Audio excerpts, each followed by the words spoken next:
മാഷിൻ്റെ അരുമ ശിഷ്യയായിരുന്നു എൻ്റെ അമ്മ. INS വിക്രാന്തിലൊക്കെ മാഷിനെയും കൊണ്ട് പോയതാണ് ഒരുപക്ഷെ എനിക്ക് എൻ്റെ അമ്മയ്ക്ക് നൽകാൻ കഴിഞ്ഞ ഏറ്റവും വലിയ ട്രിബ്യൂട്ടെന്നാണ് ഞാൻ വിചാരിക്കുന്നത്.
ചേട്ടാ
ജോസഫ് മാഷുമായിട്ട്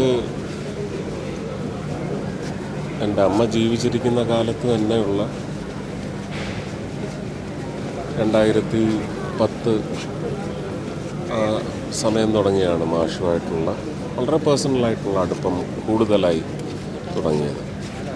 അമ്മ മരിച്ചു കിടക്കുമ്പോഴും ബോഡിയുടെ അടുത്ത് ഒരുപാട് നേരം വന്നിരുന്ന വിഷമത്തോടെ ഇരുന്ന മാഷിൻ്റെ അരുമ ശിഷ്യയായിരുന്നു എൻ്റെ അമ്മ.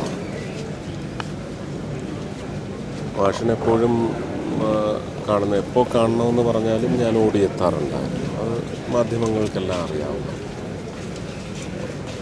INS വിക്രാന്തിലൊക്കെ മാഷിനെയും കൊണ്ട് പോയതാണ് ഒരുപക്ഷെ എനിക്ക് എൻ്റെ അമ്മയ്ക്ക് നൽകാൻ കഴിഞ്ഞ ഏറ്റവും വലിയ ട്രിബ്യൂട്ടെന്നാണ് ഞാൻ വിചാരിക്കുന്നത്. INS വിക്രാന്ത് അതിൻ്റെ ഫസ്റ്റ് റൗണ്ടുകളെല്ലാം കഴിഞ്ഞ് വന്ന് ഓവറോളിങ്ങും കഴിഞ്ഞ് കിടക്കുന്ന സമയത്ത് മാഷ് തന്നെ വിളിച്ച് പറഞ്ഞൊരു വാക്ക് തന്നത് പാലിച്ചിട്ടില്ല. മഹാൻ ഇവിടെ എത്തിയിട്ടുണ്ട് കൊച്ചി പോർട്ടിൽ, എന്നെ ഒന്ന് സ്പർശിക്കാൻ അനുവദിക്കാമെന്ന് പറഞ്ഞിരുന്നു. ഞാൻ ഏതാണ്ട് ഒരാഴ്ച സമയം കൊണ്ട് നേവിയുടെ ഡിഫൻസ് മിനിസ്ട്രിയുടെ പെർമിഷൻ എടുത്തിട്ട് മാഷെ ഒരു 2-3 മണിക്കൂർ അതിനകത്ത് കൊണ്ടുപോയി മാഷയ്ക്ക് ഒരുപാട് സന്തോഷം പകർന്നു നൽകാൻ കഴിയും.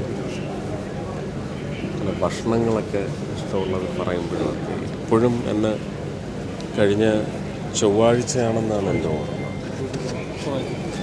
ചൊവ്വാഴ്ച വിളിച്ചിട്ട് പറഞ്ഞു, ആ TV-യിൽ പറഞ്ഞ ആലപ്പുഴ മീൻകറി അത് എനിക്കും കൂടെ അവകാശപ്പെട്ടതാണ്. എനിക്കത് കൊതിയൂറുന്നു. എനിക്കത് കേട്ടപ്പോൾ, വിവരണം കേട്ടപ്പോൾ ഞാൻ അപ്പോൾ തന്നെ പറഞ്ഞു, ഈ സെഷൻ ഒന്ന് കഴിഞ്ഞാൽ ഞാൻ ഓടി വരാം. ഓണത്തിന് മുമ്പ് തന്നെ ഞാൻ കാർത്തിയാനിയിൽ കൊണ്ടിരുത്തി അവരെ കൊണ്ട് ചേർത്തലക്കാരെ അവിടെ കൊണ്ടിരുത്തി ഞാൻ നല്ല വെന്ത ചോറ് കട്ടിച്ചമ്മന്തിയൊക്കെ ആയിട്ട് അപ്പോഴൊക്കെ പറഞ്ഞു, കൂടുതൽ വിവരിക്കണ്ട, എനിക്ക് പിന്നെയും കൊതിയാണ് വരുന്നത്. ബുധനാഴ്ചയും വന്നില്ലേ എന്നാണ് ചോദിച്ചത്. അതൊക്കെ ഇനിയൊരു വേദനയുള്ള ഓർമ്മയായിട്ട് നിൽക്കും.